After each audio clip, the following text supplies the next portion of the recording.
Many Naruto fans hold the Chunin exams in really high regard, with many fans calling it the very best arc in the series. In this arc, we were introduced to members of the Rookie 9 and Team Guy. We were also introduced to many ninja from many different lands, with the three Sand siblings being three of the most memorable characters that we were introduced to, in an arc that started off very early on with Rock Lee demolishing Naruto and Sasuke in separate sparring matches. The expectations and hype for this arc continued to raise as we got deeper into it. As we would later learn, Rock Lee wasn't even the most impressive out of all the Genin who had taken the test. That honor would go to Gaara, the son of the 4th Kazekage and the Jinchuriki of the One Tails. As we all know, Gaara broke the record for the forest to death by finishing the exam in a record time, and according to the manga, he demolished the previous record. However, the manga never told us who the previous owner was. In today's History of Naruto video, I'm not only going to give you guys the answer to who held the record, but I'm also going to give you the context behind the situation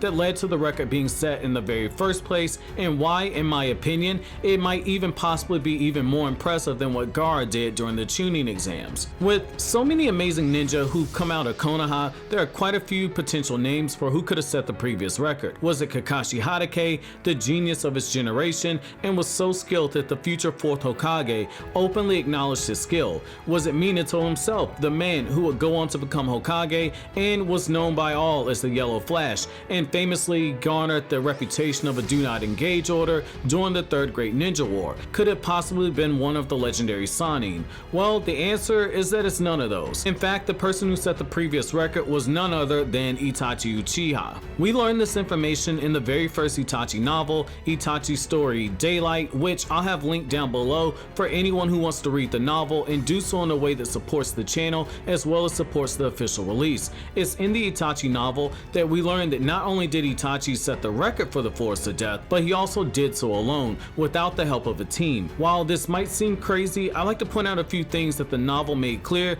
as well as the manga before this moment was occurring. It was openly acknowledged that Itachi had skill far beyond that of a Genin and most Chunin, but most importantly, his wisdom was far beyond that of some Jonin. In the Naruto manga, the 3rd Hokage flat out stated that the Academy Itachi had wisdom and reasoning of that of a Kage. That's why when Itachi took the written exam for the Chunin exams, while all the other applicants had to resort to cheating, Itachi answered all of the questions based off of his own knowledge, and he scored the 2nd highest exam score in the history of the Chunin exams, with the only other person who scored a higher score being Minato, the future 4th Hokage. Just to be clear, this isn't the same thing as what you saw Boruto do in the Boruto anime, where Boruto took the Genin exam in the anime and got a perfect score. The test that Minato and Itachi took was more advanced. While it had the same concept of the Genin exam, it's a completely different test, being meant for Chunin and above, whereas Boruto's test was meant as a prerequisite for the graduation exam of the academy. Going through the forest to death alone,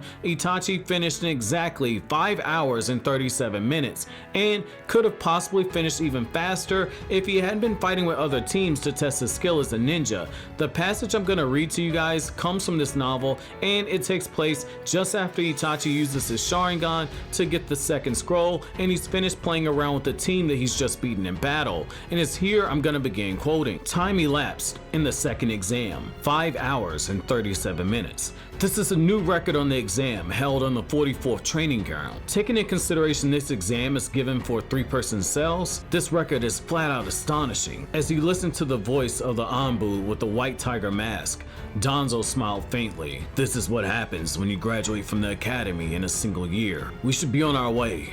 His 3rd exam will start soon, Danzo said. With regard to that, Lord Danzo, I have a single report. The man stopped Danzo as he stepped forward. What is it? The Genin team of our village, who was supposed to fight him as his opponent, they forfeited the next round. End quote. So one thing that we can take away from here is the fact that while Itachi was running through the teams in the forest to death, word quickly spread about the boy who had the Sharingan, who was taking out teams left and right, even after he gotten both scrolls in order to finish the test. Like in the Chunin exams that Kakashi took, the 3rd round for Itachi's exam consisted of a team battle, meaning that there would have been a 3 versus 1 scenario, since Itachi was allowed to take the test alone. Despite having a numbers advantage, Itachi Itachi's first opponents dropped out of the match, thinking that it was best not to fight Itachi and to simply take the test over next year, which means they would have a better chance of passing. That says a lot when you look at it. Just the name of Itachi had people thinking twice about taking the Chunin exams. Now, you might ask,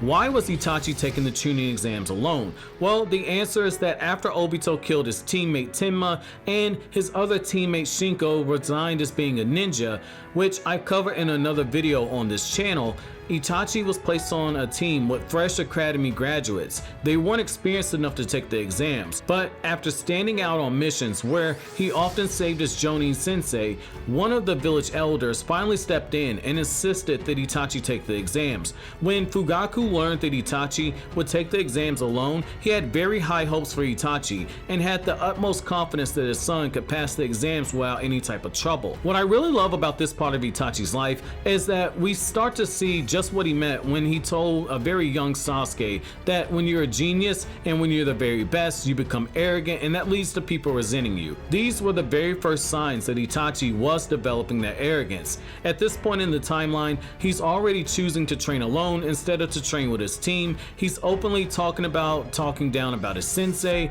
and everything that he's been tasked with doing, he's accomplished with very low difficulty. It really puts into perspective the character of Itachi, because we learned through both Itachi novels that the Kage level wisdom that he possessed was really a result of him learning and reflecting on his past mistakes. Now, like I've said before, if you're an anime only fan, then you won't have seen this in Naruto Shippuden when it adapted the Itachi novels, the Itachi Daylight and the Itachi Midnight novel, because the anime studio Period chose to cut out this part of the story when they did the anime adaptation. Let me know what you guys think down in the comment section below, but as always guys, if you like anything I had to say, don't forget to comment, rate, subscribe, share. Thank you so much for watching all the way to the end. Have an awesome day guys.